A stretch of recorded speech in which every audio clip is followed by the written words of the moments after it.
I was talking to my son, right? And I'm at a point with my son in terms of who he is as a person where I'm like, all right, I'm getting to the point where I'm like, okay, I'm proud of you, son. Now, y'all got to understand something. My mother grew up with 14 kids in a 3-bedroom house, right? One bathroom, south side of Chicago, 43rd. Watch. So the way my mom dealt with us, it was a lot. When I look at how other people raise their kids, my mom raised us a lot harsher than how I saw the average kids. As a matter of fact, when I grew up, people used to dog my mother out and try to pit me against my mom because they was like, this is unbelievable.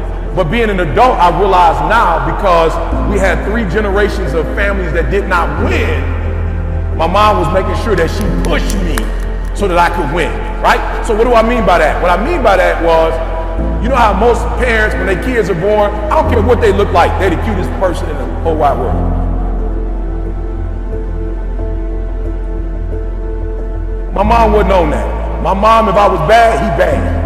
Right? Police used to come to the crib because I would steal, and they knock on the door, and my mom would be like, hold on, he downstairs. My mother would never say he didn't do it. She's like, let me call Eric upstairs real quick. Eric, did you steal something from the store? Teacher called the house, Eric was acting a fool in class. My mother never went, not my son. My mom was like, I know you was acting a fool. Please tell me what you did before we go up to the school. Right? So I deal with my son the same way, right? So I don't make myself proud of him for like doing stuff that really just should be proud worthy, but we just gonna make something up like I'm proud of you, son. I don't do that. Like for real, you gotta really do something for me to be like, I'm really proud of that, son. Why? Because I feel like if he was to be, let's just say he was gonna be living in my house for the rest of his life, I would treat him differently. I would, but he gotta go in the real world. So when he go in the real world, I don't want him to think that stuff that we congratulate, when he go in the real world, they're not congratulating, he like, what's going on? There's nothing going on, son, it's just the real world. You're not their son, so they're not gonna clap for every single thing you do. So we're not gonna make it look like the stuff that you do that you just should be doing on your own, we're not gonna look like that's A-worthy, it's not. So I've been proud of my man the last couple of months. I'm like, yo, for real, I see it. Like, I see you are starting to, you know what I'm saying? Like, you starting to get this thing, boy, and I'm proud of you. I see where you're going with this. So we had a conversation recently because I see he on the way. And so I'm like, okay, I see you in a serious relationship. You're young, you're in a serious relationship. I see you serious. I see you trying to make money. He'll call me daddy. I'm like, I got you, right? So I got to help you all out. So my first challenge is that we go to school for all these years and they never really show us the importance of dreaming. Right? I look at school and I'm like, yo, the way school is designed is it's designing you to be prepared to work for somebody else. And I'm not even upset with that, but there's little of you that you get, right? Y'all got to work with me because this is deep, right? So I said to my son, son, I got to ask you a question, like, and I'm being serious. I said, do you believe you created yourself? He was like, what? I was like, do you believe you created yourself? He said, no. I said, do you believe there's a creator? He said, of course I do. I said, no, don't do that. Don't do the dad thing, because you know who I am, and you know, like, I'm about that life. Like, don't answer like, I'm asking you for real, for real. You don't owe me nothing. This is you. Do you believe that there's something out here that's bigger than you? He said, of course I do, Dad.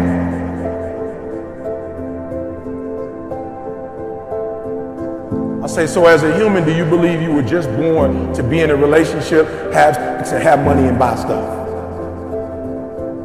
No, I guess it's something bigger than that, Dad. It's like, I guess the other thing is a calling. I said, well, if you believe that, why have you never gone after your calling? Why you spend so much time worrying about a relationship? Why you spend so much time, son, worried about money and cars and stuff? If you really believe what you just told me, that as a human is something greater than that, then why aren't you on that? He was like, I don't know. I said, because here's the trick, son. If you get this and that, you still might not get you.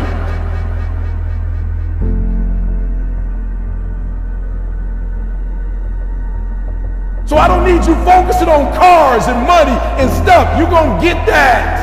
I need you to focus on why you were born in the first place. Why are you here on earth for this particular time? What are you doing here? Anybody can buy a car, son.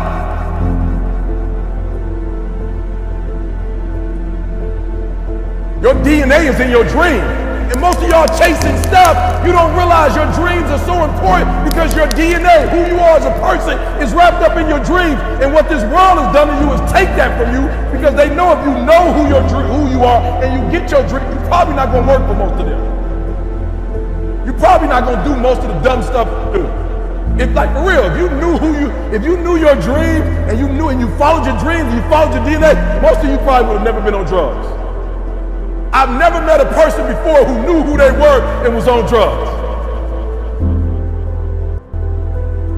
Your DNA, your genetic information is in your dreams. Who you are as a person. And so what this society will do is tell you, you need to be on the Oprah Winfrey Show. That's what they'll tell you when you become a motivational speaker and you start traveling through the earth and you start making some moves. They'll tell you, you got to be on the Oprah Show. And until you get on Oprah's show, you're nobody. You got to have a best-selling book. If you don't have a best-selling book, you're nobody. And so you start living your life not to do what you were born to do and what you were created to do. You start doing what everybody else wants you to do so you can fit in. And I'm telling you, I don't care how successful you are in that, you're not a success. Why? Because in your dreams, when God showed me the Nobel Prize, that was something that I had when I was 2 years old, but I wasn't mature enough for it. It's just recently that I've been mature enough to understand that. I watched LeBron get the championship, y'all. I saw LeBron win the finals. I saw him cry. I was there when MJ won when his father died. I saw him cry, guys. Have you spent a lifetime following other people's dreams? A mixture of their dreams and your dreams? Or your dreams completely? I want you to write it down. Because if I can get you to identify how much energy you put in others and in other people's dreams, and I can get you to pull back, and I can get you to do what you were born to do, what you were created to do. Whew. Now, why is dreaming important? I don't care what level you get to. I need you to dream, right? I need you to spend a considerable amount of time dreaming every single day. Let me tell you why. I've noticed that the people who dream and those people who dream big have a different kind of life than the people who don't dream.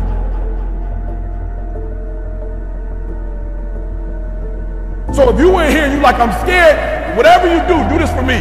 Do not sabotage yourself with fear. Fear is not real. That's something in your brain. Like, it does not exist. How do we get over it? You get over it by dreaming of what you can be. Come on, y'all gotta hear what I'm saying. There are those of you in this room, you spend a majority of your life doing what other people want you to do. You don't even know who you are. And so even what you're doing, you're not doing at 120% because you're doing what somebody else wants you to do. And you're not good enough to be somebody else.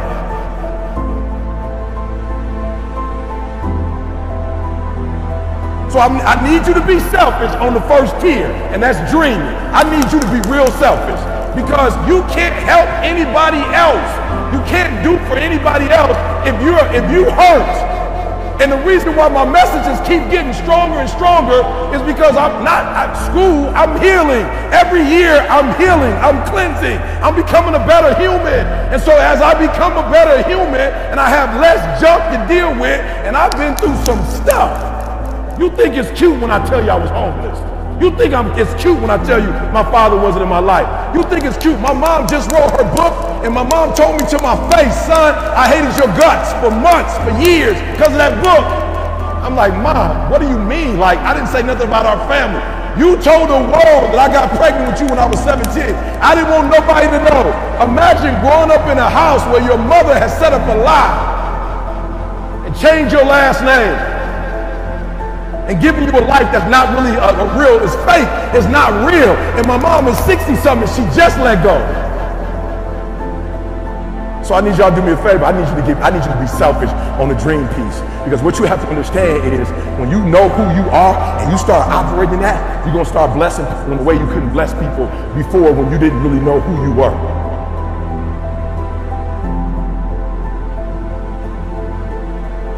So when I got on my son, like, son, come on, where's that grind, son? Where's that dog, son? Let's go.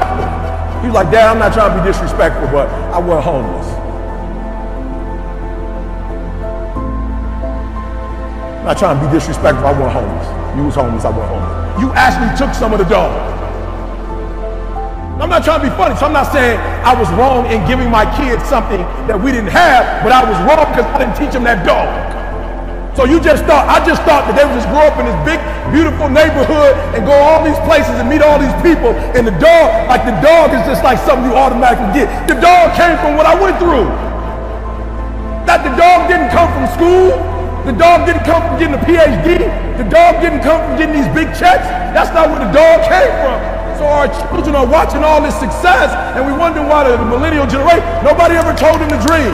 Nobody ever told them that DNA is in their dream. We told them that their DNA is in their money.